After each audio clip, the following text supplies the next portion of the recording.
American community.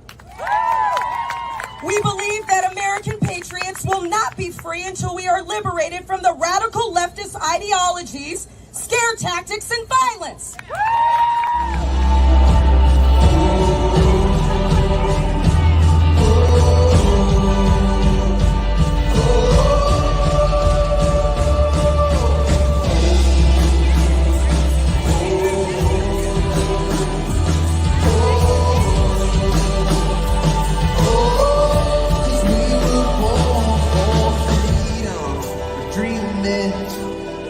Against the stream, it don't matter what race or creed or color. Love this land and you're my brother. That ain't ways to know I'm gonna stand. If you say you can't breathe, I'll show you we can. Ain't never gonna stop believing. We were born for freedom.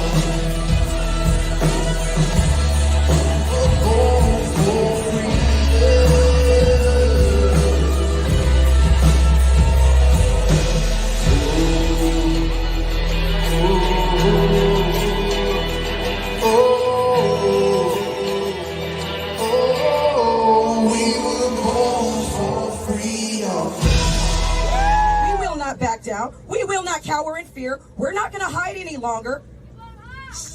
Our president will be reelected. Our police will be backed. And our sanity will be restored.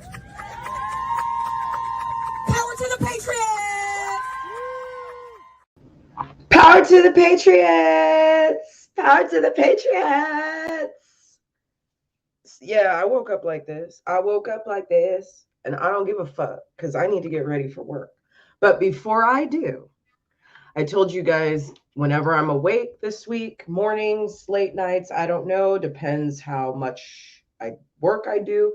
I was at the Marriott yesterday. It was a nice kitchen. Really good food. But of course, I did more work than everyone else, so I couldn't believe literally everyone left. Like all the actual employees fucking left. And I cleaned the whole kitchen by myself, which is fine because no one's there. I'm willing to do it. You know, I'm willing to do for others what I'm willing to do for myself. But it's just, it amazes me what's in the workforce now. It amazes me that people can come to work, have crumbs and sauce everywhere on a table and not think that they need to fucking wipe down the crumbs and the sauce that they left behind. Like, I can understand if you don't want to sweep the floor. That's fine. I get that. People don't like to do that. But you can wipe down your table. These people, they're a fucking flip. They're a fucking trip. And then they always want to offer me a job, and then I see how much they're paying, and I'm like, you can't afford me. Speaking of can't afford me, we're going to talk about my Patreon. We need to have, Lucy, you have some explaining to do. We need to talk about that. But basically, okay, there's a theme here, and I will connect all of the dots, all right? Today's watch party is about an artist named Sabo. And I saw this interview with this gentleman on the Bobby Pickles podcast. And I will say that it touched my heart in multiple ways. It touched my heart, number one, because the guy's from LA. He's talking about all these different streets that he placed his artwork on. He's talking about all these little neighborhoods, all these places he's lived or shopped or, just been through. And, LA will always be home to me. I lived there for 29 years of my life. I don't know too much else. I know the Bay Area. I know Oakland. I know Vegas. I can say I know Columbus just a little bit. But LA will always be home to me. And anytime I see a commercial or movie, anything that's shot in LA, it just... it reminds me that there are some good times. You know what I mean? I had some good times. I had some really happy memories with my daughter when she was little. I have some very happy memories of my friends when we were, young and hot and skinny and didn't give a shit about anything.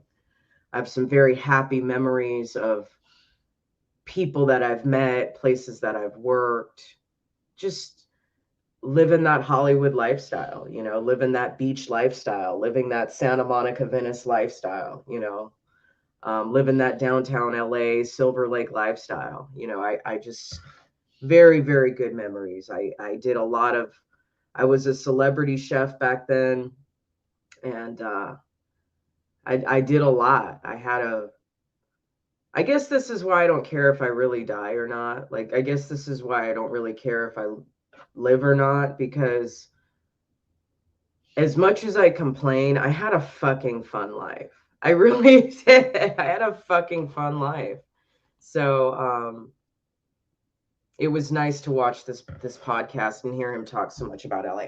The other reason is because, as you all know, I've been on the constant quest for action items, and we do realize that we are in a war of ideas. We are in a war of culture. The civil war that we are in, yes, it has spilled into the streets in controlled environments, in controlled ways. But the majority of it is, what we're fighting is fucking comfort. What we're fighting is complicity. What we're fighting is immature, emotionally immature people. We're fighting spiritual battle, okay?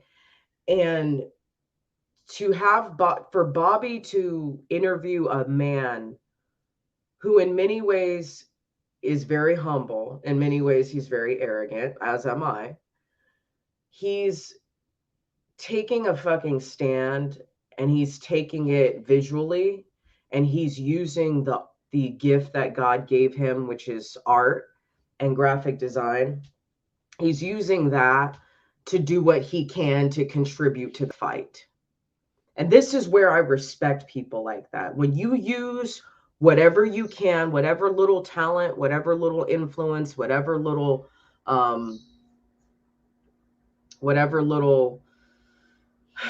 what's the word I'm looking for?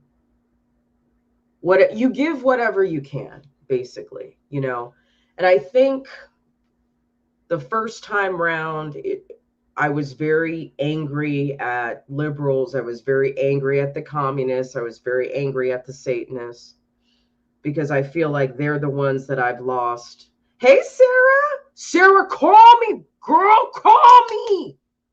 Call me. You need to come down here. Just come live here with us, please. Naomi's going to turn 18 in 2 months, okay? There's 2 extra rooms here. Please take Laura. Please come stay with me. Please come stay here, Laura, Sarah. Please call us. Get the fuck out of wherever you are, and you can come to. Girl, there's jobs out here. There's jobs out here. There's money to be made. You better come get some of this money. Anyway, thank you, Sarah. I miss you. Fucking miss my Sarah. I miss my Sarah so much. Anyway, Patriots, like the first time around, I'm like all mad at the Patriots because, I'm all mad at the liberals because they're evil. They're evil. But here's why I'm getting mad at the Patriots. Here's why I've been getting mad at the Patriots.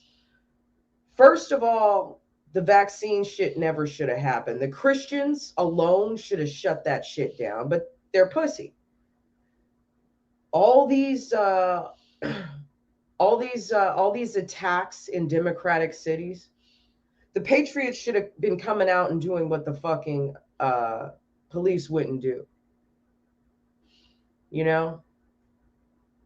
Kyle Rittenhouse, a 17-year-old child, has to put his life on the line because grown men with guns wouldn't do what he wanted to do, wouldn't do what he did. Kyle Rittenhouse is y'all's fault. That boy wouldn't have to be dealing with the legal issues and all the other bullshit that he's going to be tainted with for the rest of his life if y'all grown-ass alpha males, if y'all grown-ass men were doing what you were supposed to do. Gay boys like Brandon Straka and David Leatherwood and Mikey Harlow, these little gay twinks, these little gay boys wouldn't have to be doing it if y'all grown ass men, if y'all patriots were doing what you were supposed to do. Women, single moms, grandmas wouldn't have to be out here at rallies if y'all men were doing what the fuck you were supposed to do. But you never did. And you probably never will. But you know why? Because patriots are pussies. All y'all, with the exception of a few of you, and you know who you are, all y'all, even on my channel, you're all a bunch of pussies. Look down below. You see the Patreon? There's 4 patrons on there. I take y'all on field trips. I show you all my titties.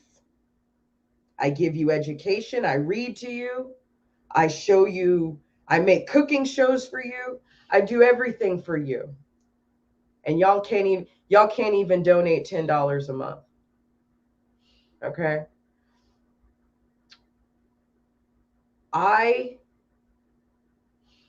We ask you, the NRA asks you to write a letter to your congressman, write a letter to your representative, call your representatives. Do y'all ever get on the phone and actually do it?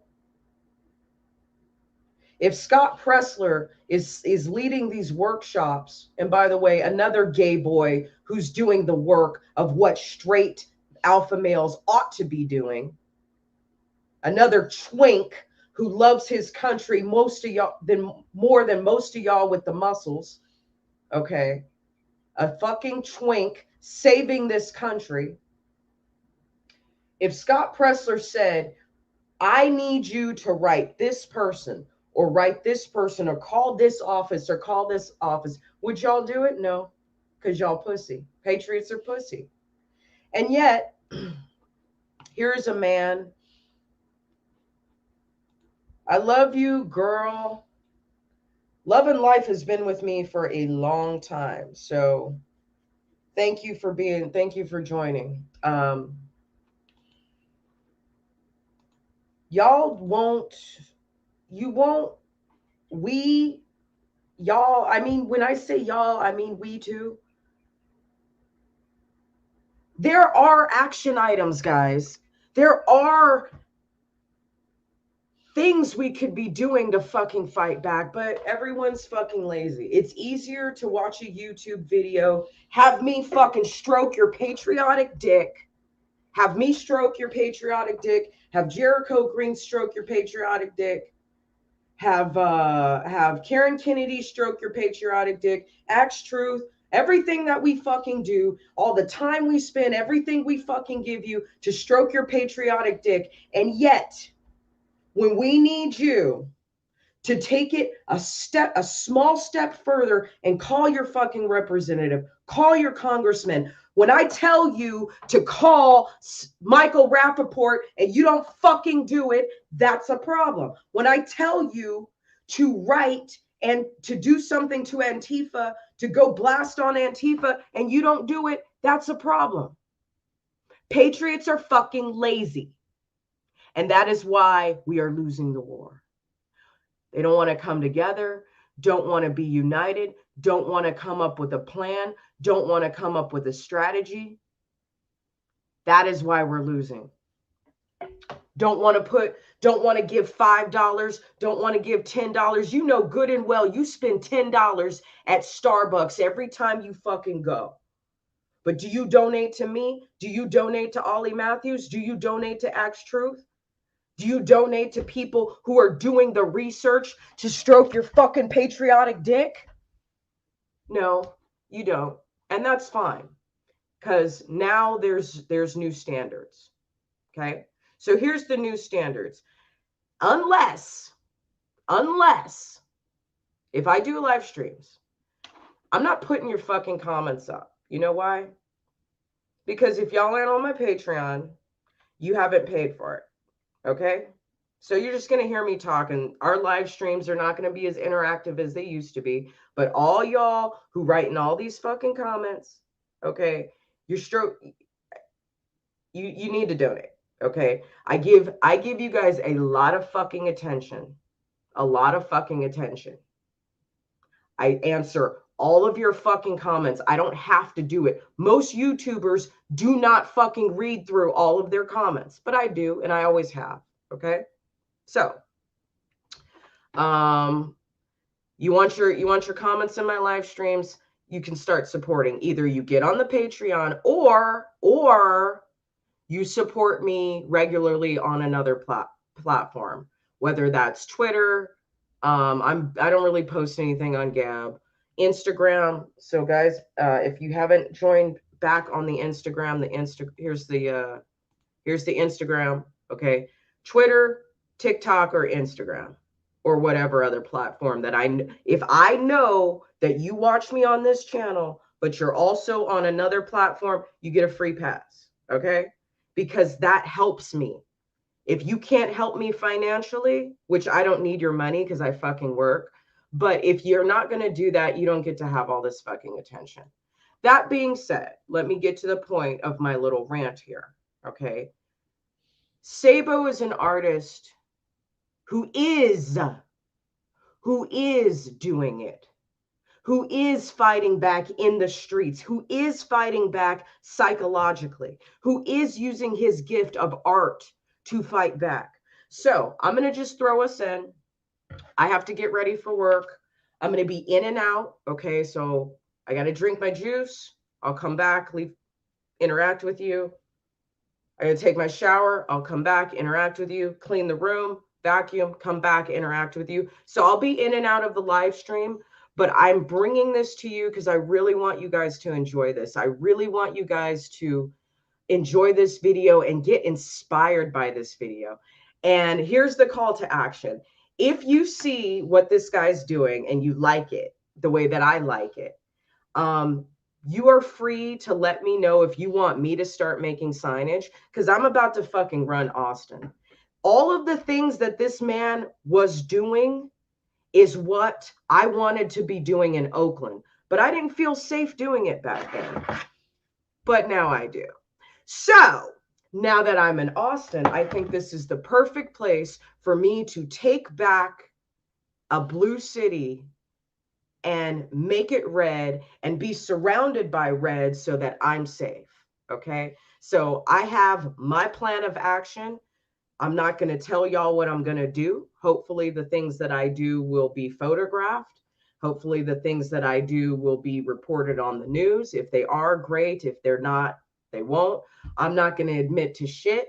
But let's just say that this is a man who I think has a big pair. And I think what he's doing is amazing. And I admire his passions. I admire his courage. This is a very long video. I need to be walking out of here in exactly an hour and a half. So we'll get through as much as we can, and I'm going to shut up and thank you for listening to my rant. And if you are not already on the Patreon, get on the Patreon. Once again, no more posting your comments if you don't support me. And you also need to, if you don't want to support me financially, just get on Instagram, just get on TikTok, and that will be more than enough to soothe my irritated soul. Okay, love you. Have fun. You're gonna like this. So let me play this really quick. This is a video from Vice, and I think it's a good introduction to what you're all about. So let me back it up.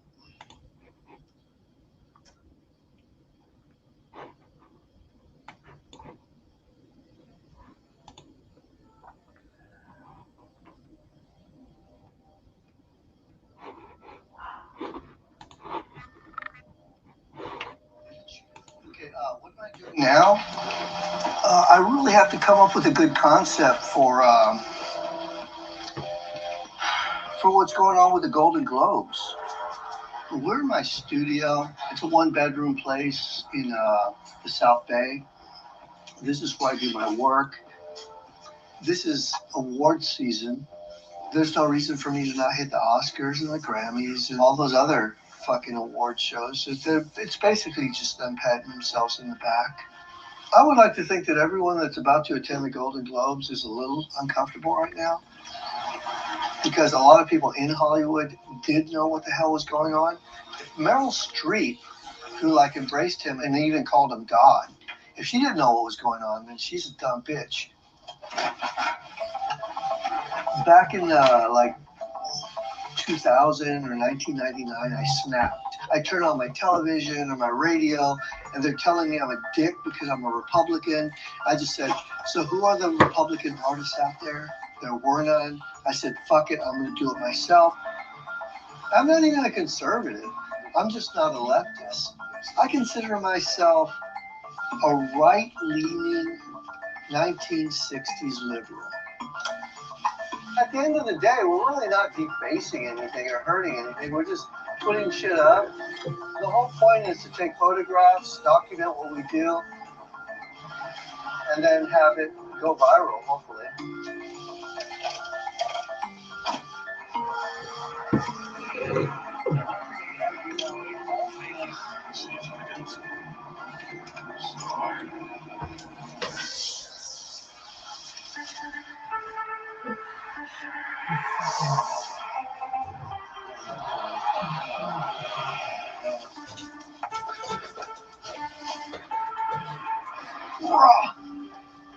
What the fuck is going on? Over there, over there, over there.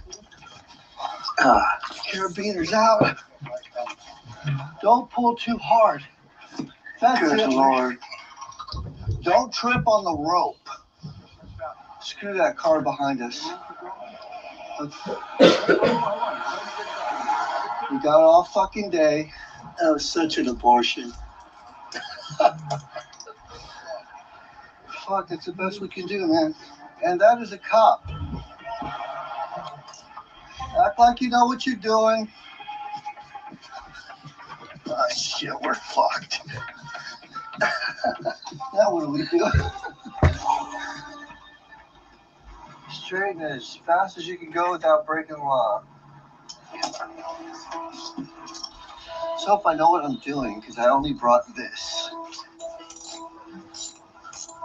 The reaction that I think I'm going to get is Hollywood's scared to death right now. They don't know if they should be having a party or if they should be in mourning. And when this happens, I think they're going to freak out. You pretty much crapped in their front door.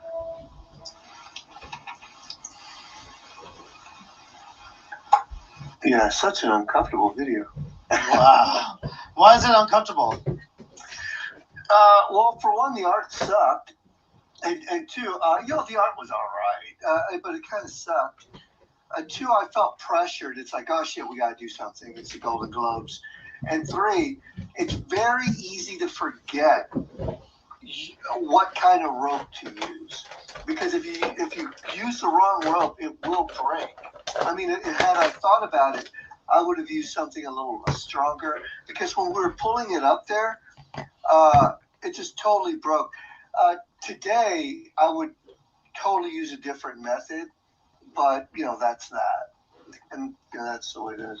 And so Vice came out, and then those guys are like total commies. Yeah, well, they tricked me. They're like, it doesn't surprise me. They're like, oh yeah, this young lady's going to come over and interview you. And, they described this petite little Italian girl.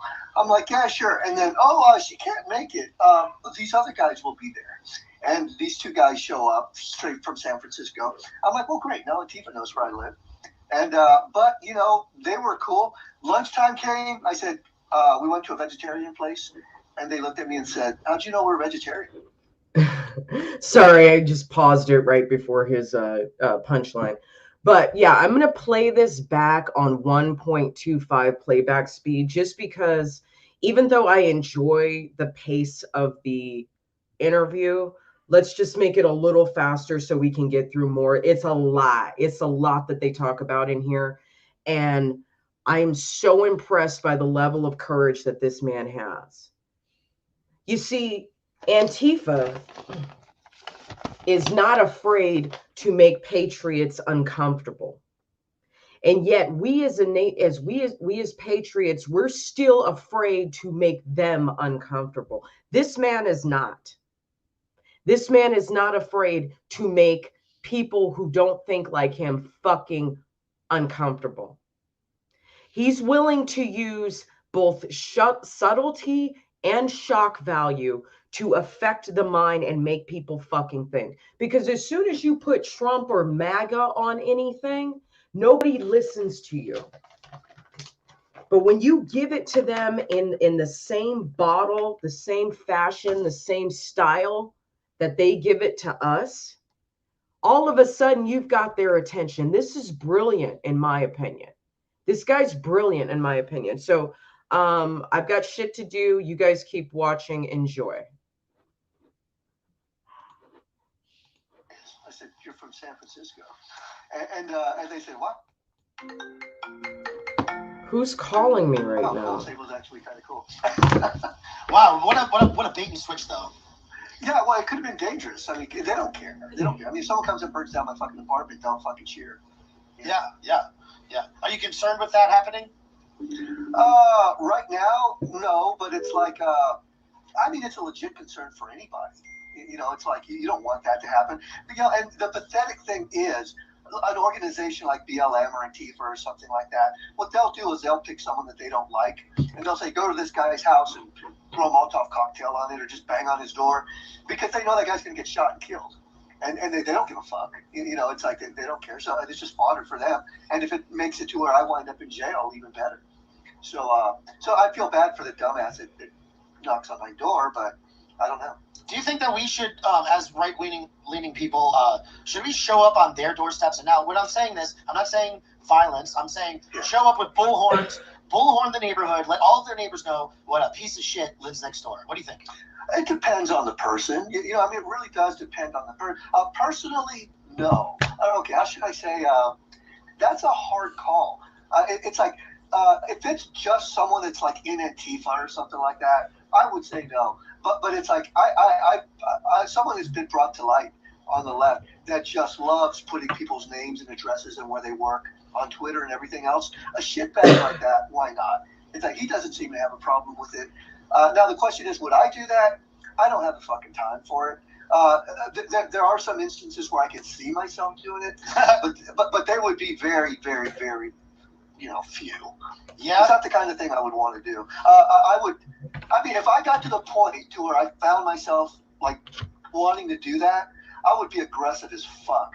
I mean, I would find out where they work. I'd knock on their door. I'd tell them, hey, this is who you have working here. They'd escort me out. I'd meet them in a fucking restaurant. I'd probably wind up getting arrested. But I mean, that individual would have to be a complete piece of shit. Yeah, I mean, because that's like, dude, you just got someone killed. What the hell's wrong with you? Kind of thing. Yeah. I mean, I just think that they do this so often where they dox people and try to ruin your life. They, try to ruin your business. They try to ruin wherever you work or ruin your name, blah, blah, blah. Like, they deserve something happening to them. They need some repercussions. And I feel like a lot of us on the right, we really just don't do, I don't know, we don't get them. We don't get them where we need to get them like they get us. Exactly. We don't get them like they get us. We don't fucking, why are we not following the same fucking playbook? Honestly. Why can't we follow the same fucking playbook that they follow? Why can't we disrupt their fucking lives the way that they do it to us? Oh, because we're patriots, we're conservatives, we have the higher moral standard. I know we have the higher moral standard. I know we're the good guys. But let me ask you this. If you had to fucking play a little dirty to fucking save your country, would you do it? Would you rather be right and be dead?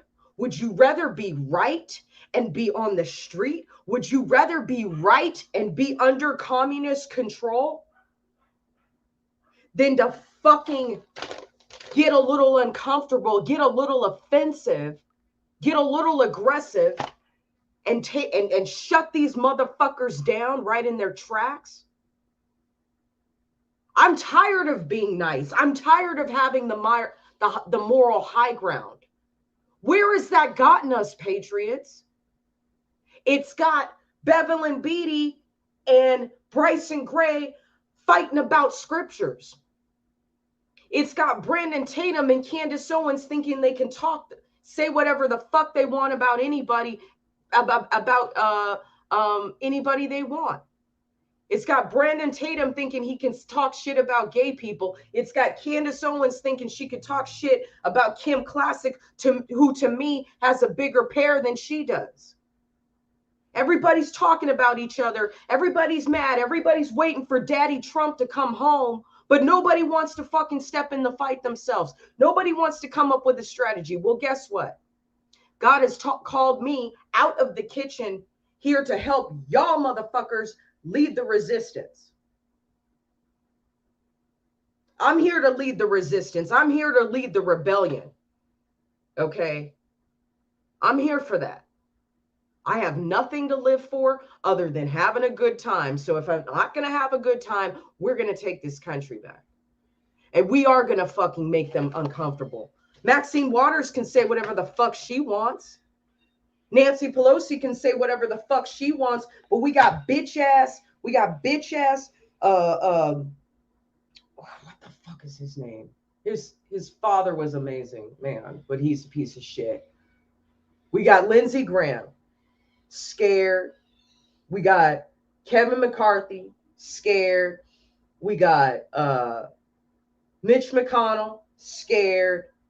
Paul Ryan, scared. Everybody's scared because Daddy Trump ain't here no more. Well, guess what? If Daddy Trump is what's necessary to get everybody back together, guess what? You assholes don't deserve your fucking freedom.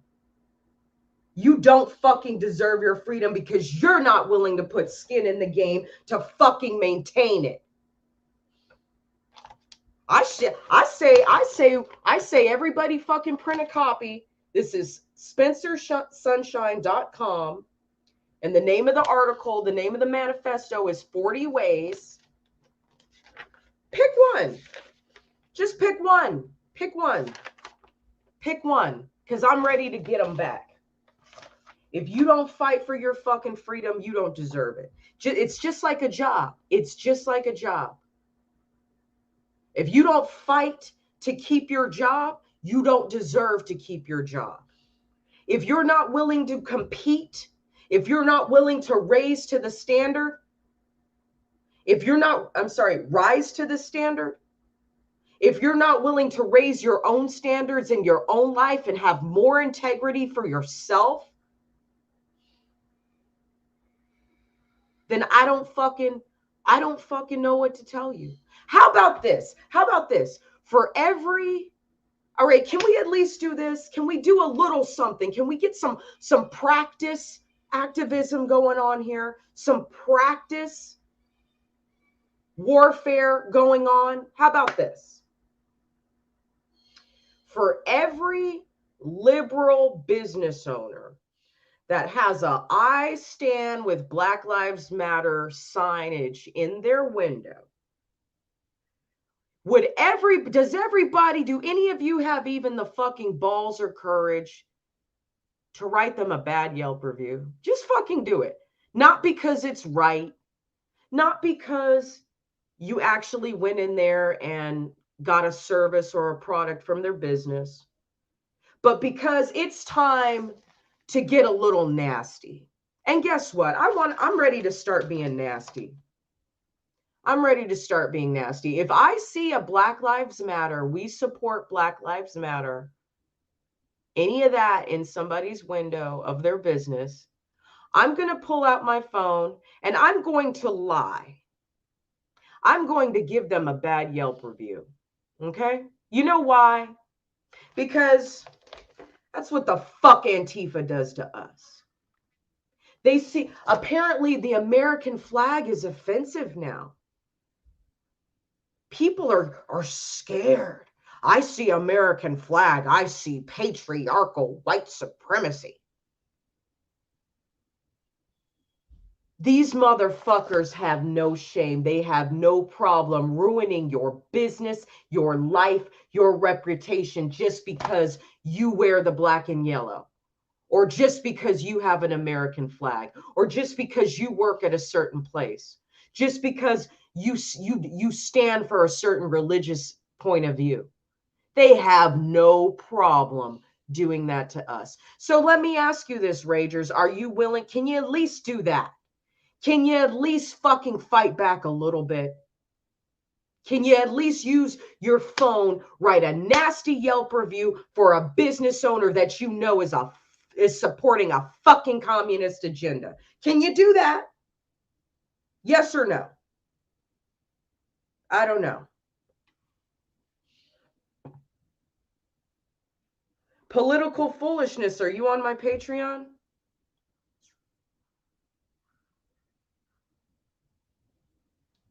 I like your comments. I would like to post them, but you need to get on my Patreon if you're interested. I do like your comments, though. Thank you for posting that. Hopefully, everyone in the chat, go ahead and read what Political Foolishness just wrote. He's right. Yeah. Are we fighting? Should we be fighting against each other or fighting against the elites? Well, obviously, we should be fighting against the elites. But the elites would have no power if they had no fucking minions. Do you guys get that? So guess what? Until I can get to the king, until I can get to the queen, I'm going to fucking take out the pawns too. I'll take out the pawns just as a consolation prize. I don't have no fucking problem with that. I took out podcasters. I took out restaurants. I took out breweries. I took out chefs. I did. That's what I did a year ago. That's what got me kicked off Instagram a year ago. You don't think I'll fucking take the pawns. I'll take the pawns first. I'm playing the long game here. You don't go automatically to the queen. It takes a couple of moves before you can get there. Okay, Political Foolishness. You don't want to join the Patreon. That's totally fine. Please follow me on one of my other platforms, and I will count that as a contribution. Okay. So IG, it is, and this goes for all of you, Red Pill TV 1. We've got Jenny Red Pill on TikTok. On Gab, Rumble, and Getter, I am Red Pill Rage. And if you ever want to write me an email, I am redpill_rage at protonmail.com. I am most active on the Instagram and the TikTok, okay? So if you go join me over there, then you get a free pass and you get to have your comments posted, okay? So if you actually do that now, I'll post your comments now. But anyway, thank you so much for understanding. Let's watch a little more of the video.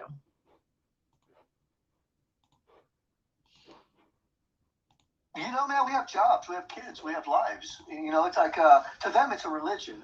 They think they're going on a crusade doing God's work. And their God is government. You know, it's like, and, you know, they're fucking idiots because they don't realize what they're bringing to pass. You know, what they're doing is they're helping totalitarians like Biden. And what was that saying? I think it was Mark Twain that said, history doesn't repeat, it rhymes. It's like I was arguing with this one dumbass on YouTube. He's like, oh, those Nazis, yeah, they were socialists, but they were nationalist socialists. Now we have like global socialism.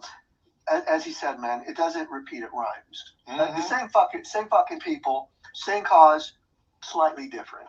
But at the end of the day, you know, it's the same thing. All right, so now you've mentioned two writers that I love, Mark Twain and Hunter Thompson. That's awesome. I see you got Bukowski behind you. Yeah, I got a Bukowski too. And you should know all about Bukowski, being from LA. Yeah, you know, I love those guys. You know, it's kind of like, what is it? I mean, yeah, so there's this bar in LA that I think it's on Hollywood Boulevard. Fuck. It's one of the few places that Bukowski drank at that is still there. So I got to find the name of it. But I remember drinking at that bar right there and somebody telling me the story. I'm not going to lie. I read one of Bukowski's poetry books. I thought it was garbage. I'm sorry. I thought it was fucking garbage. I don't see why people are into that motherfucker. I don't get it. The guy was nothing but a fucking drunk. He had nothing profound to say about anything. Change my mind. Correct me if I'm wrong. If you can recommend a Bukowski poem or book or whatever that you thought was really amazing, please fill me in. I read the thing cover to cover. I didn't think it was that great, but everybody else likes them, so whatever. But yeah, I drank at a bar. God, it might have been in no. It was Sunset and Vermont Boulevard. It was like this little tiny hole in the wall bar, dive bar, and that was one of Bukowski's bars. So yeah, I drank there too. So that's why I'm saying like this whole interview is like special to me because I'm like feeling everything that's going on right here. I'm feeling everything that Sabo is saying. It's like, oh, it's coming out of my pores. It's like jogging my memory and like helping me remember like the good times, you know, the good times that I had in life, the good times that I had in LA. The problem is when you fast forward as long as we have, and you realize that Hunter Thompson backed like John Kerry, and if Bukowski was alive, he'd probably be a Democrat too. And it's like, I don't know about that. You know, you would think that they're just so edgy and all this kind of stuff, but at the end, it's smart, genius level smart. But at the end of the day, they're so dumb enough to get fooled by these fuckers. Okay, You know, Sabo, hold on 1 second. Now, let me think about this for a second. What you bring up is a very interesting topic. Now, if they were like the, these popular culture people nowadays who obviously side with the Democratic Party, they're all bought and paid for and stuff. If they were like them, then they would be. I don't know about Hunter S. Thompson because I used to be a liberal and I totally switched. And I was indoctrinated. I lived in New York City. I have a degree in English. I was totally left, and I switched around. So I think that under the circumstances with Trump, because he's a populist, I think some of those people, we would have been surprised of their support for Trump, I think. Yeah, well, I think those people, what they do is they would wake up saying, yeah, I'm still a Democrat, I support the Democrats, and then they'll realize what the Democrats have become. And they're nothing like what the Democrats were like back in the 60s. And then they might like reevaluate what they're saying. But then their publishers will say, dude, if you want another book published, you might want to shut the hell up. It's kind of like a Joe Rogan situation.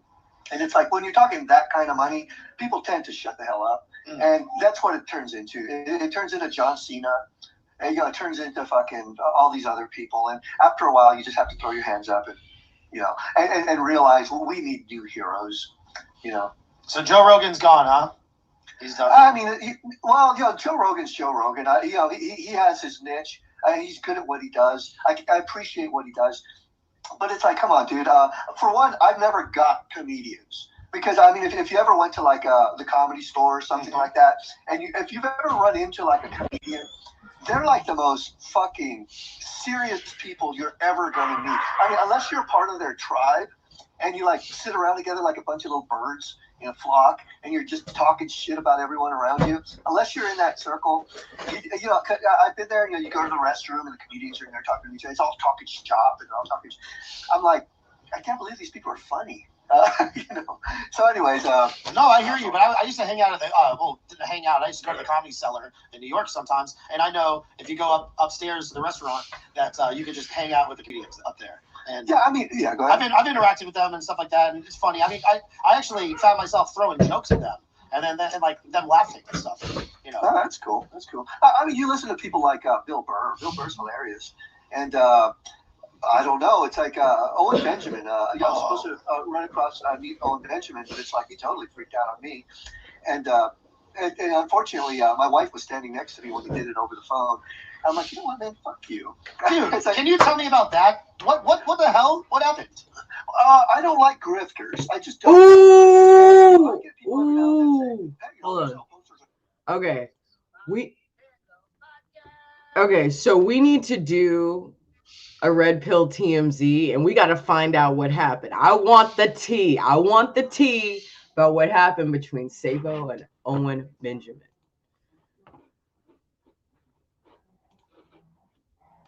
T-shirts kind of implying that I'm grifting.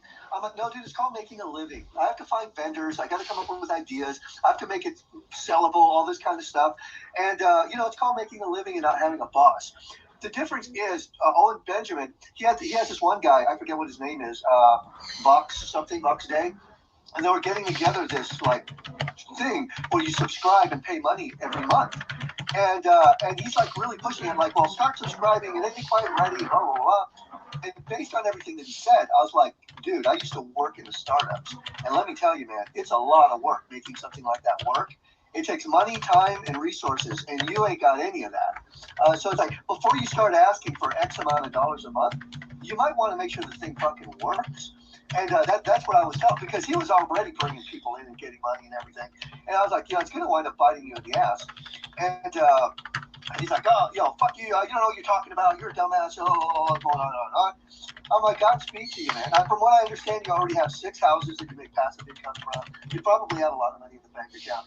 I mean, what the fuck? Do you need to buy another boat? What the hell else do you need? I mean, why can't you just make sure your shit works before you start asking for money? Yeah, exactly. How many times? Exactly. How many times have you heard, hey man, I'm going to come out with a book. I need funding to do it. They give you the money and the book never comes out.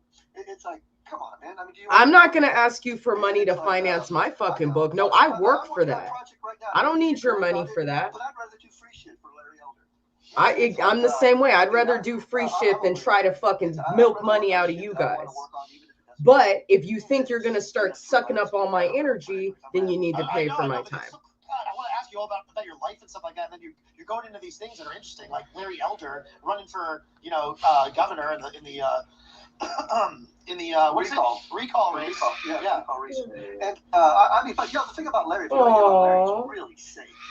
And it's like, hung out with him a little bit. I did him. He called me a genius, all this kind of shit. He wanted me to work with him.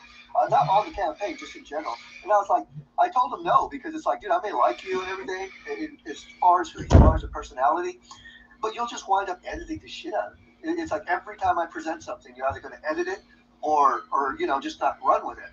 And I'm not going to have that. I'm sorry.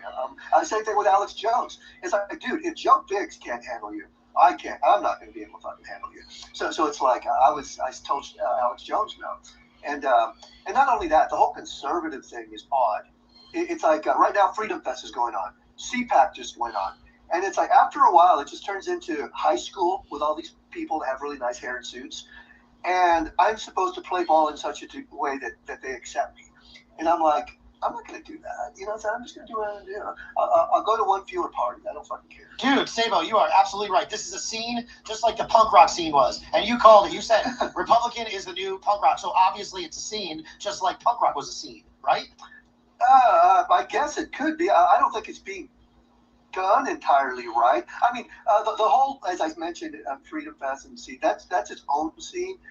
There's most definitely a conservative punk rock scene, a Republican right-leaning punk rock scene, and I think that's what punk's always been.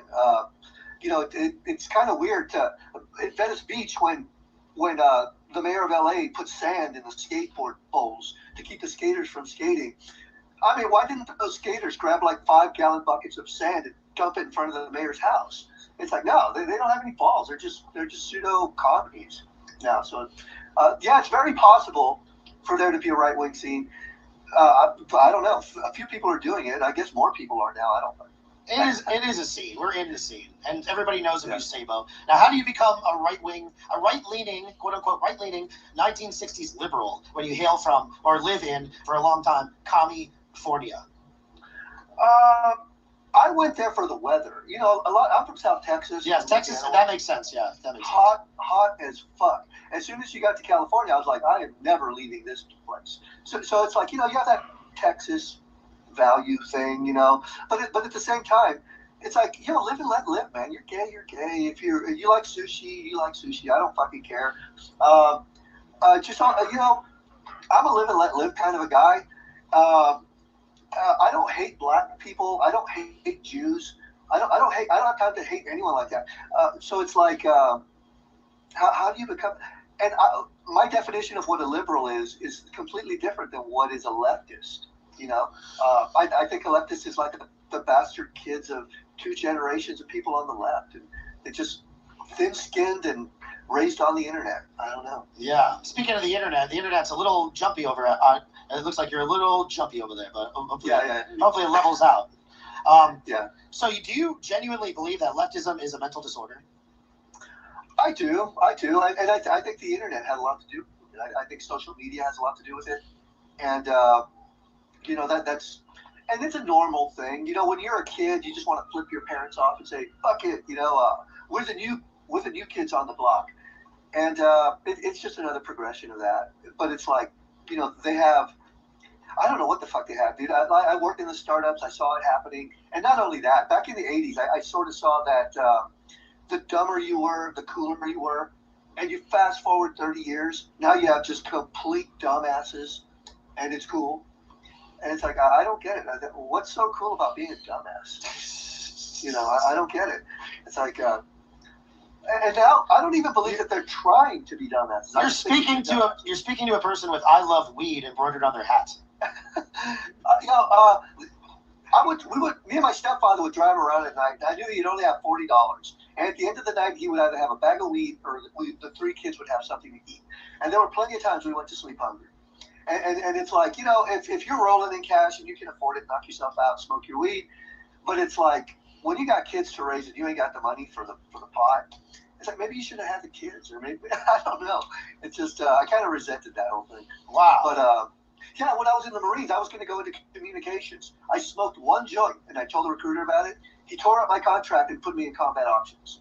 So it's like, and he looked at me like, dude, you're a stoner. I said, dude, I smoked one joint. What are you talking about? But they didn't give a fuck. Oh my God, that's a crazy story. Really, that's how you ended up in that? That's how I wound up in the tank. Yeah. And did it straighten you out or what? Oh, dude, I was always a pretty good guy. I was never I was never a wackadoodle or anything. Hell, I started drinking in the Marines, and that was like the first mistake. But people are trying to tell me there's a difference between like one strain of weed and another in Tifa or whatever. Oh yeah, not Antifa, sativa and indica. I'm like, dude, I've tried them both. It's like they both put me to sleep. I don't know what you're talking about. So, talk to me about this right here. Look at this. Hold on. All right, yeah, that one. All right. So Hollywood, right? Hollywood is your main stomping ground, right? Is it really the belly of the beast? Yeah, I believe that New York. I believe that there are a few bellies of the beast, and Hollywood's most certainly one of them. And when you say Hollywood, what are you talking about? Are you talking about the industry? Are you talking about the city? Are you talking about the hills? Well, you're right. I've been there. I've been out there one time, and then I was in San Francisco one time. That was it. I'm from Florida, so yeah, I just thought it was really grimy. Like LA, downtown LA was super grimy, and I know that there's a lot of beautiful places outside of that or whatever and stuff. Yeah, you have to have an in. You know, if you know people in Brentwood and the Palisades and places like that, I mean, if you know the underground scene, it can be an interesting place. But if you're just a tourist off a fucking plane, I kind of wonder why did you come here, you know? But no. I went there to be on a reality show. That's why. Oh, wow. They flew me out there. Stuff. But I just thought it was so grimy and stuff. We went to Silver Lake. That's where they filmed it, and that was okay. Yeah. But anyway, but no. My question was about Hollywood in general, as really about Hollywood when I'm talking about the movies and everything like that. All these production companies, that whole thing. I spent a lot of time in Silver Lake. It's something you don't know about. It's something most people don't know about. It's the cool, young, good-looking kids with a shit ton of money, and you will do anything to be a part of it. And unfortunately, I think a lot of people do. And I don't want to shit on it. It's like it's weird, man. It's really weird. I've known people in the industry, and I don't know. I don't know why I never pursued it. I just don't. But it's a world that you and I know very little about, and that's just the way it is. You know, we really, and it's a very powerful world. It's a very rich world. And I probably would have died. I probably would have OD'd or something like that if I was in that world. So it's like, whatever, it is what it is. Mm-hmm. And you're always producing these pieces that call attention to the Hollywood, like this one with Meryl Streep right here. Now, can you tell me a little bit about it? Yes. Okay, check this out. It depends on how deep and dark you want to go into my mind. Let's just talk about the graphic for a second here. If you guys can see this, do you see that QR code right there in the corner? When is the last time you ever saw a patriot use a QR code on a piece of marketing? On anything that you've seen, when is the last time you've seen a patriotic event use a QR code on anything in marketing? This is where we as patriots are fucking behind the times. We expect everybody to read everything. People aren't going to read everything. You got to fucking catch their attention, Give them the contact information, give them the call to action, and let that be it. And do it in a slick way. And this is what I admire about this guy. He's doing everything in a very slick way. And I respect that. That's thinking outside the box. That's guerrilla warfare. That's street warfare. You know what I'm saying? You know, get up with the times. You know, catch up. Stop fighting for our country. Stop marketing for our cause like they did in 1990. It's 2021. Catch up. It's like it was the end of the year, and some dude that I know worked with the NSA, you know, they cut. I don't even really want to say that. I just want to say it was another crew. And I was closing down my shop. I was like, okay, it's the end of the year. Fucking let's move on, close the shop. And they contacted me. They said, hey, man, we want to hit Meryl Streep. I'm like, yeah, sure, all right. And they showed me what they wanted to do. And it looked really clunky.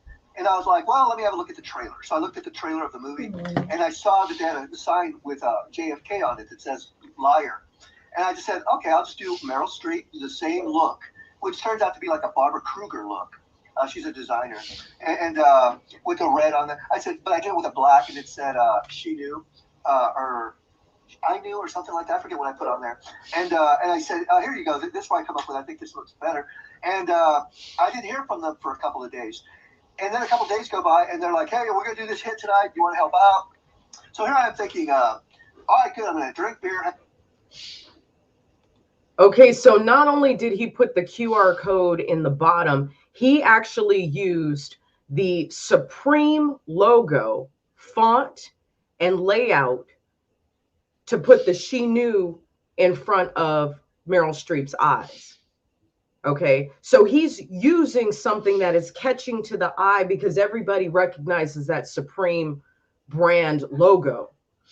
Okay, this is brilliant to me. This is attention catching to me. This is how you fucking get the message out. This is how you get people who would never look at your stuff as soon as you put Trump or MAGA on it to look at your stuff. And by the way, this whole Hollywood pedophilia thing, that's not a Trump MAGA issue. That's an everybody issue. Okay, and I don't fuck with QAnon. Y'all know I don't fuck with QAnon. I told you not to fuck with QAnon. But we don't need QAnon to know that shit's weird. When you live in LA, when you grow up in LA, you know that shit's weird. One day I'm going to tell you the story about which celebrity I heard raped a girl that went to Palisades High School. But I'm not ready for that. That might have to be on the Patreon. That might be an exclusive video series. I don't know. Depends. Y'all jump on the Patreon at 5%ers. Okay, go find me. Or any of the other platforms. Even the logos look good. That's going to be the fucking end of it. And I have a printer in my house, and I said, I'll print them up in my apartment. Oh, we're going to go to Kinko's. I just didn't want to go through the effort of like having to wait for them to get the prints and everything. I said, dude, I'm just going to hit print. I'll get the posters that we need. All good. And they go, yeah, sure, okay. So I printed the posters out, and they cleaned it up. What they did is they changed the picture of Meryl Streep to a different picture. They changed the bar to red. And I think I knew, but they changed it to she knew. So they basically just art directed it. And they art directed it. They cleaned it up a little bit. I swear to God, dude, I spent all of 3.5 minutes designing that thing. And they cleaned up the concept. So I'm like, okay, we're going to grab some beers, hang out with guys, put up some posters. Well, you know, I was wondering if you could, like, put the posters out yourself. Because we're kind of busy or whatever. I'm like, well, that kind of sucks. You know, this is like a job now. It's like, okay, I came up with a concept. I printed the posters. Now you actually want me to get the glue, go out in the street, 3 o'clock in the morning, put them up, take pictures, all this kind of stuff. It's like, okay, I think they were paying me like $150 or something. And I was like, whatever, dude. So it was me and an assistant of mine. We go out there, we put them up. And then the next morning they went out, they took pictures, and it went viral. And it's not that I could give a fuck. It's just the one guy, the head guy, would always tell me that street art's dead. And I wanted to rib him a little bit. I said, hey man, you have articles from France, Russia, all around the world this morning. So do you still think street art's dead? And he says, oh, I never said street art's dead. I said, the fuck you, dude, you say it all the time. What are you talking about? And I wasn't even going to make an issue of it. And I never said that I did it. I never said that this was my hit. And I wasn't going to say that it was my hit, but he wanted to sell the poster. So I said, yeah, sure. We could put the poster on my website, but you need to know, if I put that poster on my website, people are going to say, this is Sabo that did this, which it was. It just happened to be their gig, and I was helping them out. And he says, yeah, sure, fine. And he said, I want to sell posters for $1,000 each, he said. I said, why don't you just make it for $25 each, and that way people can afford them. I said, you do the $1,000 poster ones, I'll do the cheap ones, or whatever. He agreed, whatever. And then as soon as I put them on the website, boom, it went viral. Sable was behind this hit, and it went global one more time. And they just didn't like the fact that my name was out there as much as it was. And they said, okay, cease and desist, you're going to stop selling the posters. And it's like, take it off your website for sale. And I did. And they were all pissed off because now everyone's saying this is Sabo's hit and everything else. And one could argue what my involvement was. I mean, if they went their route, it wouldn't have been that poster. It would have been something else. It may not have gone viral. It may not have, but then again, it may have. But what really pissed me off was I said, why didn't you guys go out there and help out with the posters? He says, we have college degrees. We're not going to go out there and get dirty with glue. I'm like, man, fuck you. It's like, what? It's beneath you to go out there and put up posters. And so at that point, it just became what it was. And it was what it was, man. It was just weird. It was just fucking weird. And so I'm at the stage in what I do to where I really don't like collaborating with people because it always becomes a problem, or it becomes a problem a lot. It's like, so anyway, that is what that is. I can give you another example of how something got fucked up. The Hollywood stars, the Donald Trump stars. Okay, you did those? I did those. That was awesome, man. Okay, whoa. I had this dirtbag assistant. I wanted to distance myself from this guy. I really did. We had just gotten back from Portland. I was like 80% certain he was the person that stole my car. And I was like, this guy just gives me the fucking creeps. I'm going to just distance myself. And he calls me up. He says, hey, Stable, I was wondering if you could help me with a hit that I want to do. And I was like, okay. He showed me what it was, and it was a Trump star. And he knows goddamn well I have been selling a poster like that for over 2 years already. For going on close to 2 years, if not more. I wasn't going to make an issue of it. I figured, you know what, man? I said, I'm busy. Not to mention I'm fucking trying to distance myself from this guy. And I really had no idea what his intentions were. And he's got this other guy named Moz or something helping him. And they just banged out a bunch of them, and they put them out, and boom, it went viral. It went fucking viral. And I think he contacted me and said, hey, man, I make Drudge. I said, I told congratulations, congratulations. And then it turns out that, like, so many people were involved in that. Milo was involved in it. Any number of other people that I knew were kind of involved in it. And then that kind of just pissed me off. And then when you find out they made $250,000 in the first week selling those things, I was like, that's kind of fucked up. It's kind of fucked up. And so you could take both the stories, the Meryl Streep one and the Hollywood one, and compare and contrast. But at the end of the day, I was like, I called up a few people. I said, dude, what the fuck? You knew he was my assistant. Why did you use him? He said, oh, well, we thought he would be cheaper. And, So what? So you get my assistant to, like, go on the shelf, pull off a concept of mine, and you guys run with it. You make $250,000 plus. And it's like, what? I'm just, you know what? Godspeed, man. I already knew that guy was a dirtbag. Whatever. So anyways, that on top of any number of things that I've had to deal with assistants, that I'm like, I'll just work on my own. I don't know what to say. Yeah, I hear you. So that's what they call it. They call it hits. I call it a hit. I call it. I'll do a hit. They can call it whatever the fuck they want. That's what I call it. I'm gonna do a hit right now. Ready to start doing hit pieces around your city? I don't know how you operate doing that, man. I'd be like, hey, is there anybody downloading anything on your Wi-Fi or anything like that? Just because of jerky? Yeah. My wife is probably. Okay, one second. Apartments. So I know exactly what you're talking about. Tremaine.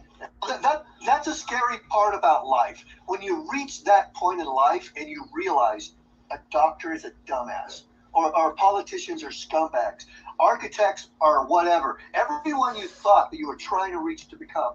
The one thing that I did like about the Marines is when we learned how to drill. Everything that we learned how to do, locked and cocked. It's very disciplined. But the thing is, there has to be a level of discipline. And as soon as that discipline just says, fuck it, we're all going to do what we want, everything just flies off the rail. But if you maintain mind a your certain business. standard, a certain Mind your whatever, business. then you can be exceptional. And that just doesn't happen anymore, because it's kind of like back in the day when no one would ever say, I'm going to creep up on you and hit you in the back of the head or tap you in the back. Because that makes you a fucking coward. We would have never said that in the 80s or the 70s. Now it's like, fuck yeah, dude. Me and we're going to roll up on you 10 deep and beat the hell out of you. And somehow you get away with saying something like that without someone saying, you're a pussy. You know? So anyway, standards have declined. Yes, they have. So talk to me about, if we could, graphic design. You mentioned before Barbara Kruger. Yeah. You know, I do a little bit of graphic design work here at the shop, the sweatshop. Are you aware that Stalin created Photoshop? Get out of here. Neo-constructivism, right? Isn't that what that is? Is that when he was like editing people out of his photographs? Yes, he was. Yeah, oh yeah. I'm sure that took a lot of work. And yeah. Fuck, I don't know. He created Photoshop, man. That's what my Photoshop 1 teacher taught me on the first day of class. He said, did you guys all know that Stalin created Photoshop? And we're like, okay. And he proceeded to tell us all about that, how he would cut them out with X-Acto knives and things like that. Yeah, I understand what his point was, but what's the point in arguing with that guy? That's a whole conversation. Because he's a fucking idiot too, right? He's a teacher. He doesn't know what the fuck's going on, right? He's a teacher. No, I mean, if he knew what the fuck was going on, he'd be doing. He would be teaching. As far as graphic design goes, I don't even keep up with what's hot. I just know that there's a lot of really good stuff out there, and I just don't keep up. And that's what I'm trying to do now. It's like I'm just trying to re-look at the programs, relearn the programs, learn how to draw with a pencil, and things like that. And everyone's like, "Where's Sabo? Why hasn't Sabo done anything lately?" It's like, dude, why do I have to do something every other month? Every month? It's like, I got shit to do. And Sabo must have been compromised or bribed. He hasn't taken on Soros, or he didn't help out with the last election. I'm like, well, you have any idea how much it costs to do a billboard? Do you have any idea how much it costs to do a hit? It's like, sorry, dude, why don't you go do it? Why don't you go do it? And I said, don't get me wrong, can't wait to get back out there, can't wait to be doing other things. But it's like one thing at a time. But why don't you have your people, some of these people, these helpers? Why don't you have some of them out there? You could ship out the posters, and then let them go put it up. Well, for one, I'd have to pay them a few $100, and I'm not saying there are people out there. You have no idea. I don't know. How you can fuck up something. Oh, really? The photography sucks. The location sucks. The lighting is all wrong. I mean, it got to the point to where I learned that, okay, if you're going to take pictures at 7 o'clock in the morning, the sun comes up from the east, shines really, either know how to take a camera, there's just so much involved in taking a good photo. And even more than that, sunrise and sunset. Yeah, I got tired of dealing with the press, man. It's like you deal with the Breitbart people, the Blaze people, the Daily Wire people, and you're trafficking your photographs to people. And I just got tired of it. I would say the last 4 hits that I did, I barely even tried getting them out there. I just wanted to do the hit and get the photographs. And my assistants were like, dude, are you going to try and make these go viral? Have you sent them to the reporters? Have you done this? Have you done that? I said, no, I haven't. Well, why not? Why not? They're such a good hit. I'm tired of talking to these fucking people. I just am. And it's like, that time will come, just not right now. And so whatever. What do they say? Absence makes the heart grow fonder. So, just step back for a little while. Oh, yeah. Sometimes you got to step back to step forward. Yeah. But, what are your thoughts on Shepard Fairey, Banksy, being compared to them and stuff? Okay, yeah, I just want to remind you. You asked me if I had a Perry, but I mean, as far as no, I didn't ask you directly. That was in the intro. The poem. Okay, yeah. What'd you think about the poem? Oh, it was good. I remember. Oh, shit. Okay, he's reading the poem. I was wondering what you were saying, but it's like, no, it was good. It was good.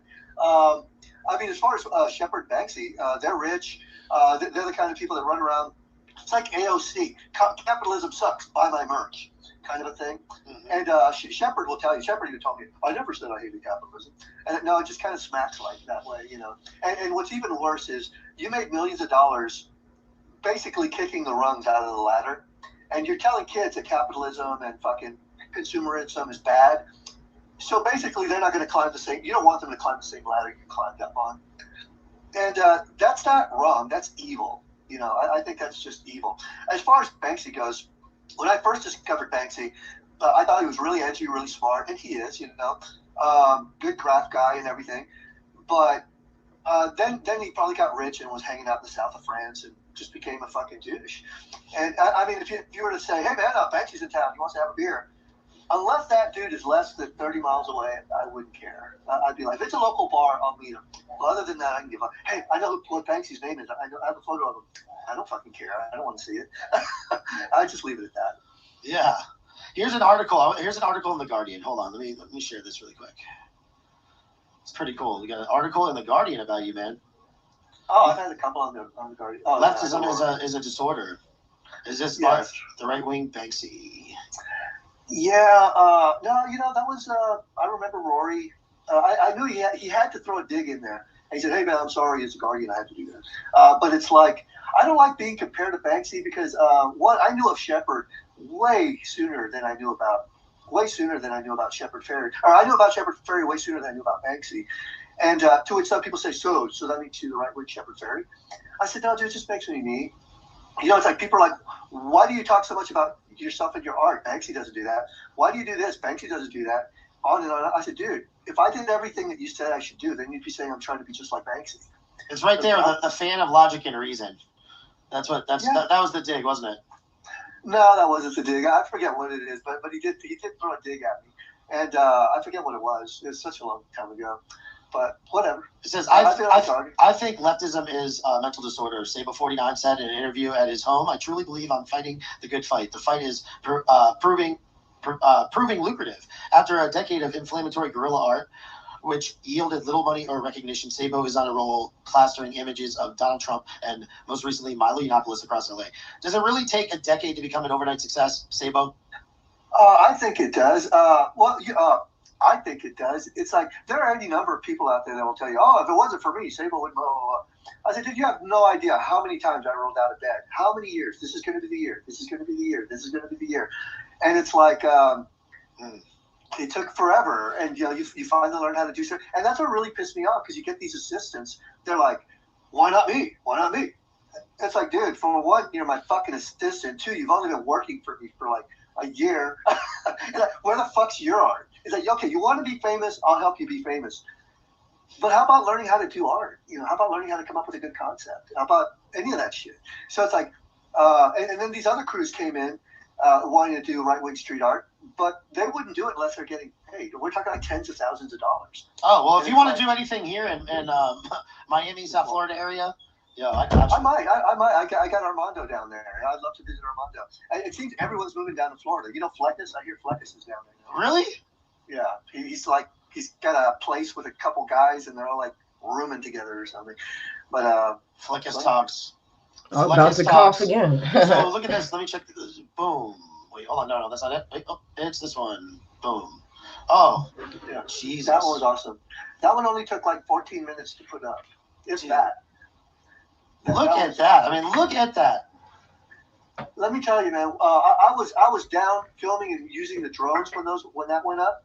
All I can tell you is when that face slid on there, the way that it did, it lit up my heart in such a way I couldn't believe how good it was. And it looks down on a place called Roscoe's Chicken and Waffles. Yeah. So it's like all these black people are having to look at it while they're eating the fried chicken. And here, watch this. Let me even put this up. Okay, so Roscoe's is literally, it's a Los Angeles staple. So there's one in Hollywood off of Sunset, and there's another one on Pico and La Brea. The one on Pico and La Brea is a little bit more in the ghetto, even though that area has been built up a bit since, you know, when I lived there years and years ago. My daughter went to school not far from there. Like, all the niggas eat there because they want to support a black business, but then all the white people eat there because it's like there was a time when chicken and waffles, like, let me put it to you this way. Before chicken and waffles became a thing, Roscoe's was doing it. Roscoe's has been doing it for decades. The chicken is garbage. The waffles are disgusting, but it's Roscoe's Chicken and Waffles, so you have to eat there. Like if you come to LA, it's a tourist attraction. A lot of celebrities eat there. A lot of basketball players eat there. Rappers eat there. Like, and so of course, you know, white guilt liberal foodies also like to eat there too, even though the food is shit. But what the area that he's talking about is 100% true. I still think I can sell the car myself. Oh, shit. Oh, 3, 2, 1. Skip. Don't miss the streamings live Monday on youtube.com/streamings. Oh, what's that? Why? As the new Halloween movie creeps into theaters this weekend, a billboard advertising the film has been hijacked. Yeah. Much like a horror movie villain, conservative street artist Sabo worked in the dead of night to swap out the image of serial killer Michael Myers with one of Congresswoman Maxine Waters. The gigantic billboard at Pico Boulevard in West Hollywood now sees the Congresswoman holding Myers' sharp Pico kryptonite Boulevard in her is right not hand. West The phrase Hollywood. uncivil Democrats is also Pico been added. Boulevard, Sabo where tells he's the Hollywood talking Reporter that the about, text is a reference to Waters is telling a crowd in June to make things fucking uncomfortable for President Donald Trump and Mid-City. his cabinet members. Waters said at a rally, if you see anybody from that cabinet in a restaurant, in a department store, at a gasoline station, you get out and you create a crowd. You push back on them and you tell them they're not welcome anymore, anywhere. Since then, several notable Republicans have been confronted in public places, including Texas Senator Ted Cruz, White House Press Secretary Sarah Huckabee Sanders, Presidential Senior Advisor Stephen Miller, and Homeland Security Secretary Christian Nielsen. As for Halloween, the sequel to the 1978 classic slasher movie is expected to do major business this weekend. It's waited for this night. It's waited for me.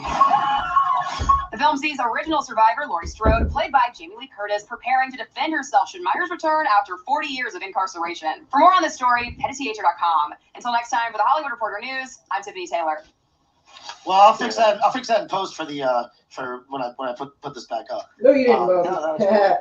No, I had an inside guy. I had an inside guy with the Hollywood Reporter. I had a couple of people, and they always got fired. It's like they would tell me, "Dude, you have no idea. They hate you."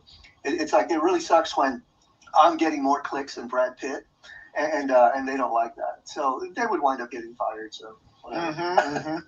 Do you ever like? There's so many that you have here. Let me do another one right here. This was the Kevin Hart. Yeah. Look at that. How creative is Now, that? did you have any like passion behind this? Did you like care about this? That's creative. It's not offensive. It's a good graphic. It's eye-catching. He's a worker. He doesn't mind waking up early and doing his thing.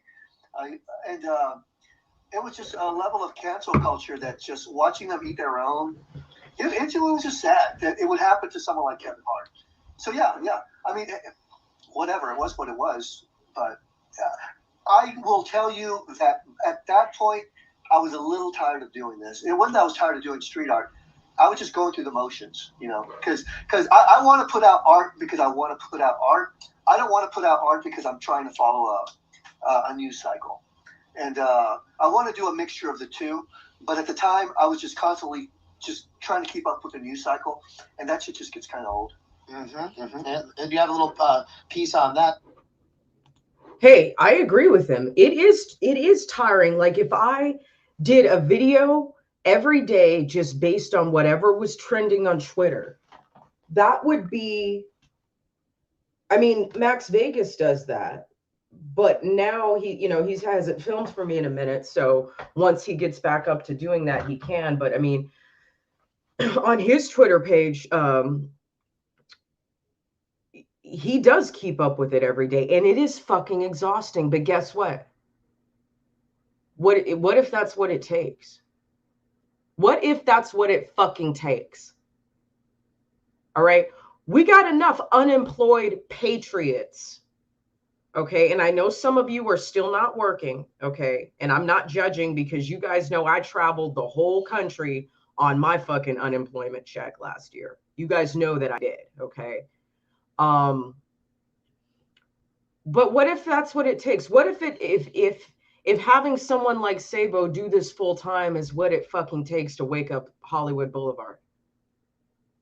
When we're all living in communes, when all of our rights have been taken away, when our children are vaccinated, obese, transgender, pansexual, sterilized,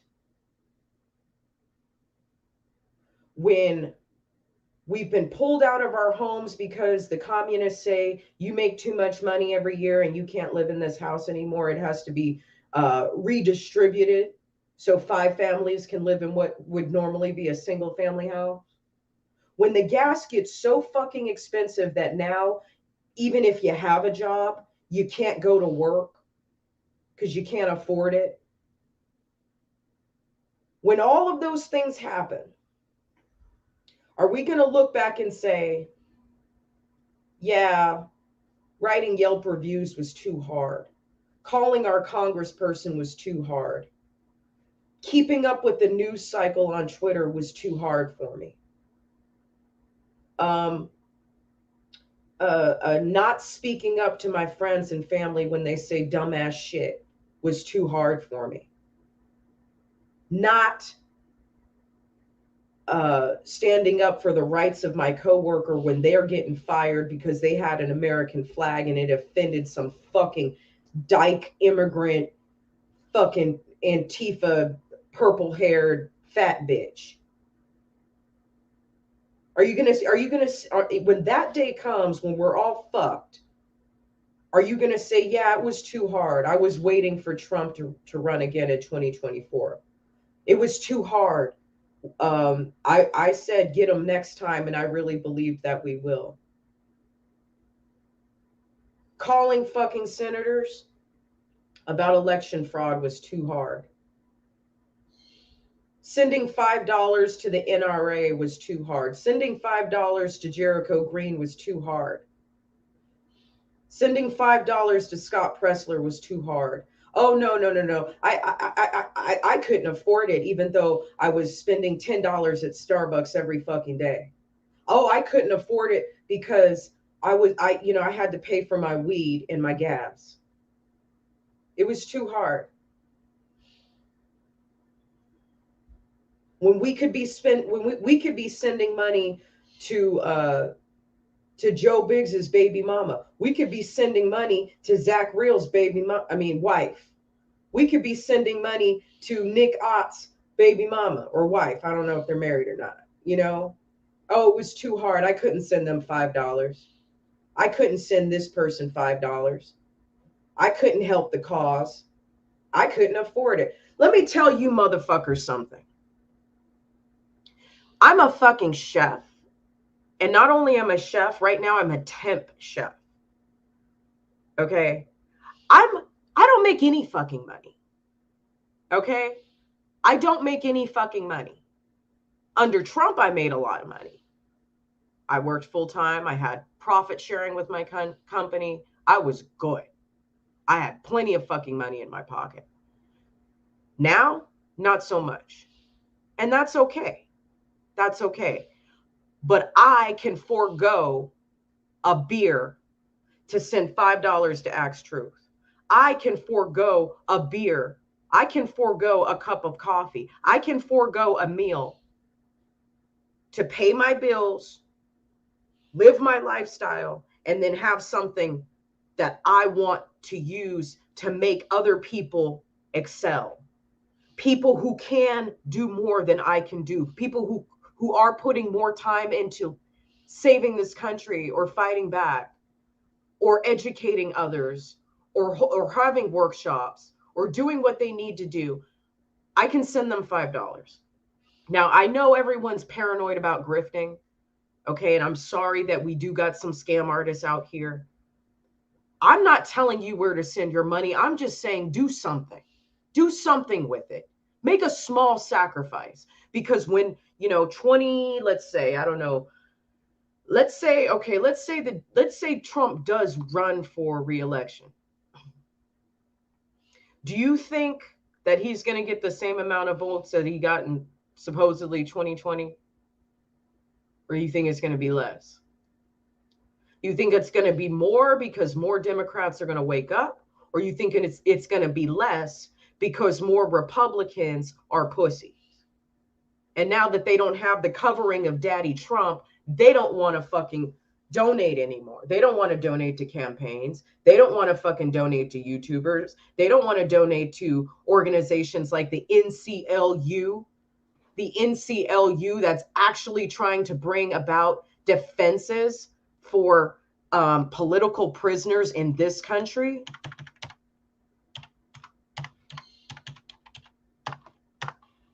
Put your money here. You don't have to fuck, you ain't got to give me shit on my Patreon. Put your money here.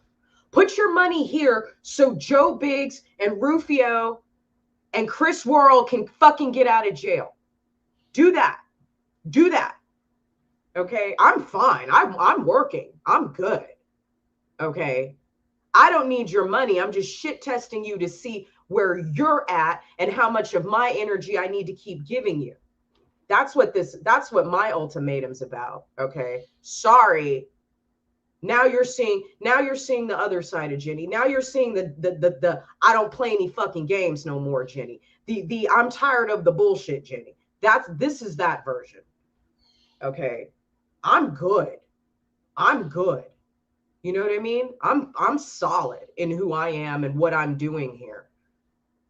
And like the guy said, like Sabo said, he said he'd rather work for Larry Elder for free than fucking sell dumb shit and do shit he doesn't want to do. I feel the same way. I'll work for Chad Prather for free rather than fucking sell t-shirts. Not saying, I mean, no offense to you, Bobby Pickles. That's your business. I'm not talking about people who, I'm not, merch has to be special. That's all I'm saying. Merch has to be special. You have good designs. So we'll talk. Okay. Merch has to be special. But like, I'm not here to sell like dumb shit to you guys. I'm not here to try to milk you for this and milk you for that.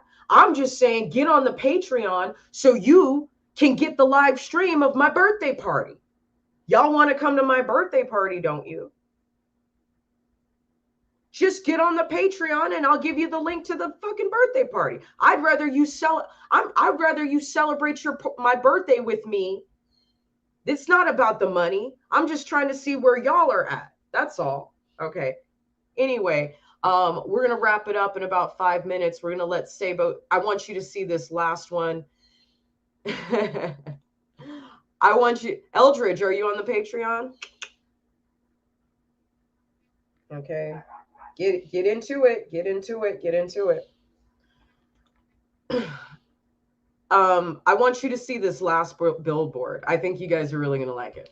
Okay. And then we're going to wrap it up. Oh man, I hope that doesn't. Well, still, Clear Cool hosts the Oscars this year, but one street artist is showing Kevin Hart some love. 20 posters appeared around Hollywood yesterday. Street artist Sabo is reportedly responsible. Hart was announced as this year's Oscar host December 4th, but 2 days later stepped down following a backlash over past homophobic tweets and issues with his apology. So far, no replacement has been named. With his apology. Oh, don't send me a link to that. You have to send me a link to that one. Oh, you didn't see it? Oh, okay. You didn't see that one? That one's good. Then there's this one is good. What is this about here? Hold on. Jimmy Kimmel. Oh yeah. This is awesome. I mean, he's a scum. When you're back, can we talk back about who's the biggest scum in Hollywood? He's one of them. He's definitely one of them. The fact that he sits there and does this with his smugness, that infuriates me. Well, he helped me out. He helped it go viral for yet another story. So it's like, I knew where he lived and I knew where he worked. So I knew he was going to be driving and he was going to see it. And sure enough, he did. He parked his car and flipped me off. And I just thought it was hilarious. Fuck him. It's like when the Secret Service visited me. I was like, thank you, dudes. I just made $14,000 selling merchandise because of you guys. So it's like, they help. Let me put it to you that way. Hell yeah. What about this one? Yeah. Oh, that one was awesome, dude. That one was so fucking awesome. That got a good TMZ video. But yeah, Peter Wood, I don't know. Every now and then, something just a lot. There's a lot involved in doing that. What you have to do is you have to fly a drone up there, take photographs, go up there, take measurements, and that was one of those God things because it's like I saw a billboard, I liked it, I was going to hit that billboard, but as I was driving home, I saw another one that was even more perfect, which was this one, and I went to the back of the building, and I looked, and the gate was unlocked to take me up to the building, to the top. I said, this is God. And there's a guy called Jesse Lee Peterson. I don't know if you know him. I think I've heard that name. Yeah. It's right underneath his ministry. So I said, dude, God wants me in this board. And so it worked out well. A lot of technical work went into making it look like that, but it turned out beautiful. So you believe in God? Oh, I believe in God. Yeah, I totally believe. I'm not an atheist by any means. Now, is God some white guy on a cloud? Absolutely not. It's like I think God is like I'll say things like as above, so below. And everyone's like, oh my God, he's one of those people. And God forbid I ever do something like this or something like this. Then I'm fucked. But it's like, you guys get over yourselves. God is God. And you see how a galaxy is formed. You see how fucking water goes down the drain. You see, there's a system out there that makes things happen. And in my opinion, that's what God is. Now, even more than that, there are certain things that I know if I do, I'm going to get hurt because that's just the way it is. And it's God saying, dude, if you do that, you're going to get fucking hurt. And you do it, and boom, you get fucking hurt. So it's like, that's how I see it. So you don't believe in the flat earth? No flat earth. Come on. Dude, flat earth is like the flying spaghetti monster. Shit like that is devised by really smart people that think everyone is really dumb. I think we'll end it. We will end it on that one-liner. It's time for me to go. Yeah, Jesse Lee Peterson is definitely someone with a very serious personality disorder. I don't know which one. I agree. He is annoying, but he roasts people, and I like people who roast other people. I'm good with that. They roast us, but nonetheless, yeah, he's a pain in the ass. But is he wrong? Is he wrong? He's a jerk, but is he wrong? He's probably divisive even amongst the Patriots, but is he wrong? I don't know. That's a good question, right? He's another LA guy. Jesse Lee Peterson is an LA guy. He interviewed somebody that I knew. I'll tell you about that one day. I was on Trey's live stream and I talked about it there. I even brought up the clip and everything. But we'll talk about it. Anyway, this is not about Jesse Lee Peterson. I hope that all of you have been inspired by Sabo. I thought it was great. I thought the interview was great. I thought he's an interesting guy. I love the work that he's done. I see the point that he's trying to make. And I hope that encourages you all to think of ways to take back your city. Think of ways to take back the mindset. Think of ways to take back our rights. Think of ways to express our First Amendment right until the very fucking end, until we are all literally thrown in communes and gulags. I need you to think of things that you can do. How do you use your gift? What is your gift? What is it that you're good at? And how can you use that to join the fight? That's what this whole live stream was about. That's what this whole video, that's what the last hour and 32 minutes was all about, was how can you use your gift to jump in the fight? I don't know what that is for you. Sabo has a gift. I have a different gift. Okay. You have a different gift. Someone else has a different gift. God is assembling his army. And I saw a meme the other day. It said, we are not here to wake up the sheep. We are now here to wake up the wolves. Or we are not here to wake up the sheep. It is now time to wake up the wolves. That's what I'm trying to do. 2020 was about waking up the sheep. I'm here to wake you up. I'm here to wake you up so you can go wake someone else up and we can start taking out the fucking pawns. We can't get to the queen yet. We can't get to the king yet, but we can take out some of these pawns. So you figure out how to do that for yourself. There's a song, okay, and I know Nickelback is corny. I don't particularly like Nickelback, but there's a song. It was, I don't know if you guys remember the theme. It was like a soundtrack song for one of the Spider-Man movies. But I heard it yesterday and I was thinking about it pretty like intensely, like, and there's a part of the song where it goes, I'm not going to sing it. They say that a hero could save us. I'm not going to stand here and wait. I'll hold on to the wings of the eagles, watch as we all fly away. Someone told me love would all save us, but how can that be? Look what love gave us, a world full of killing and blood spilling. That world never came. Guys, Trump is not here anymore. Daddy Trump ain't here anymore. Daddy Trump's not here anymore. We were waiting for him to be our hero, but guess what? Now we have to be our own heroes. We have to be the heroes. We have to be the warriors. We have to be the clerics. We have to be the operations managers. We have to be the marketing directors for ourselves, for our countries, for our counties, for our cities, for our families, for our coworkers. We have to do that. There are people in this country who will never listen to the orange-haired bad man, but they will listen to you. And I'm not going to stand here and wait. I'm sorry. I'm not going to stand here and wait. I'm not waiting for this hero to come back.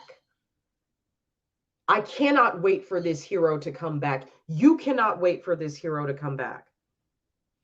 This country is our country. America is our land. So figure it out. I don't know what you've been called to do. I hope that if anything today, you can figure yourself out.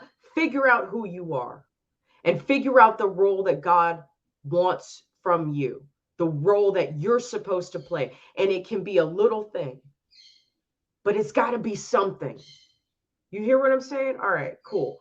I got to go to work. Y'all have a wonderful day. Hickama, what you're talking about, I see your comment here. Let's get together and talk about this in person, because this seems like this is very personal to you. And I don't talk to my family, obviously. My family hates me, and my family's been destroyed as a result of what my child has done. So I don't personally fucking talk to them, but they're conservative. So I don't need to talk to them. They get it. They see what's going on.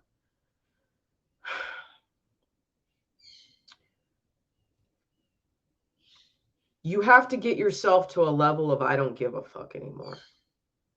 And when you get to the level, when you're past the fighting, the only way for you to show that you're right is to live a lifestyle that makes them jealous of your joy.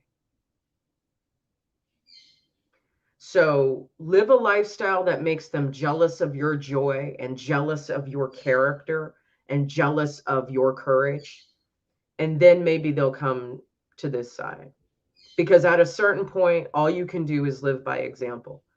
And if we show that we're not full of anger, we're not full of hatred, we're not full of ignorance, if there's that little thing inside them, like the same little thing that was inside of us before we all switched from that side to this side, because I know most of us felt that. We wanted to go with the flow, but we knew in our hearts something wasn't right. We knew in our hearts something about the media wasn't right. We knew in our hearts something about what they were telling us about Trump wasn't right. That little thing, that little seed, that little fire, that little amber for some people, it's only going to come out when they feel safe to come out. I didn't feel safe to come out as a conservative until I moved to Nevada. When I moved to Nevada, that's when I was like, okay, fuck it, full blown, everyone's going to know. In my personal life. Publicly, though, still, however, I never talked about anything social justice, so nobody ever knew. But in my personal life, I felt safe. So when you can find that in your personal life, when you can help others find that in their personal life, I think that's when it'll all be a change. So hey, guys. Oh, let me show you this from Michael Rappaport, and then I gotta go. I literally fucking have to go right now, or I'm gonna be late. Michael Rappaport is Mr. New York, Mr. You fuck you, you fuck you. He might have flipped the switch on the COVID. He has been bitching about the mask forever. He's been bitching about the mask forever. He's been telling all his fucking followers to wear the mask. Oh, shit. Let me find it. Hold on. I got it on Instagram. Hold on.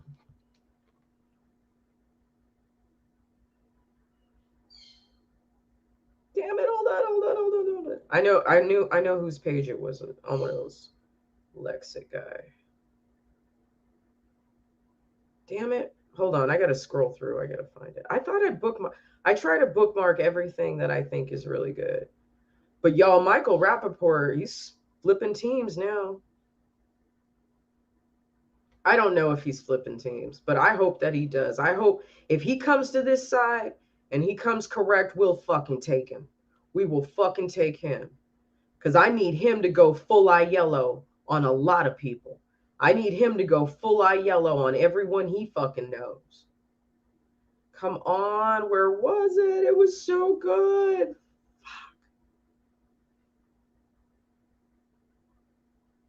What's going on with this girl, Simone Biles? How come she didn't want to participate? That was fucking weird. Don't most people work their whole fucking careers to perform at the Olympics? And then she's like, oh, I don't want to. I don't want to do it. It's too hard. I got too many people looking at me. Well, it's the Olympics. Like, come on. Oh, Jesus, why can't I find it? Come on, God, how many people? I'm not even following that many people that I got to do this much scrolling. Oh, wait, I think it's coming soon. No, it's not. It's funny how just in the matter of a few hours, guys, go find it on Instagram. Michael Rappaport talking about the mask and how confused he is with that.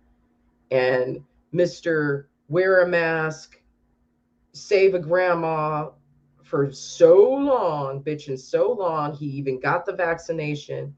He's like, why do we still need to do all this? Why are we still in lockdown? So maybe, where is it? Whose page was that on? Okay.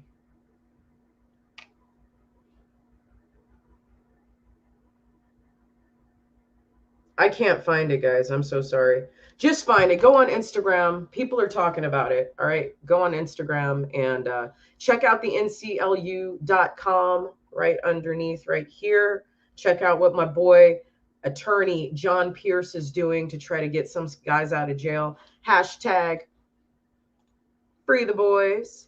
Make sure you are following me on Instagram. Make sure you're following me on TikTok, Gab, Rumble, and Getter.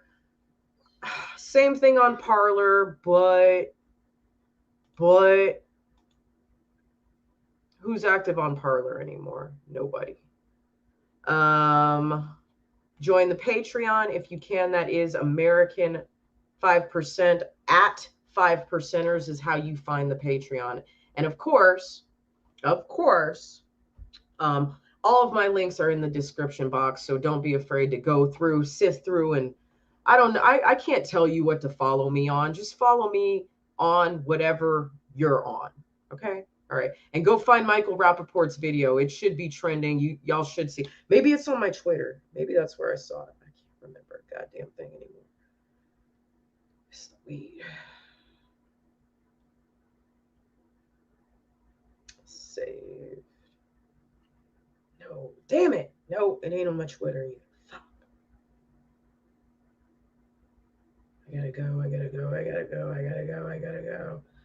I gotta go. Oh! I just watched Tony Fauci and CNN and Fox tell me that people with the vaccine, vaccinated people, are now spreading the coronavirus. A couple couple of weeks ago, a couple of days ago, I was yes, I'm vaccinated. He had a little sticker. Yay, I'm vaccinated. Be a hero. Be vaccinated. I went from being a hero because I'm vaccinated, and now you motherfuckers are calling me a super spreader. I'm a fucking super spreader. You fuck you. Figure this shit out. I'm ready. Michael Rappaport, you want to come to this? You want to come to this side? We'll take you. We'll take you. We're going to squash everything that you said in the past. We'll let it go, Michael Rappaport, but you need to come to this side. You need to come to this side, and you need to work with me, work with Matt Getz, and work with Chad Prather, work with Tina Fort, okay? Draw the, fucking cut the bullshit, go apologize to Tina, okay? We'll all get together, we'll have a meeting, and we're going to go full Aiello. I'm ready, Michael Rappaport. I'm ready. Fuck you. All right. Everyone have a good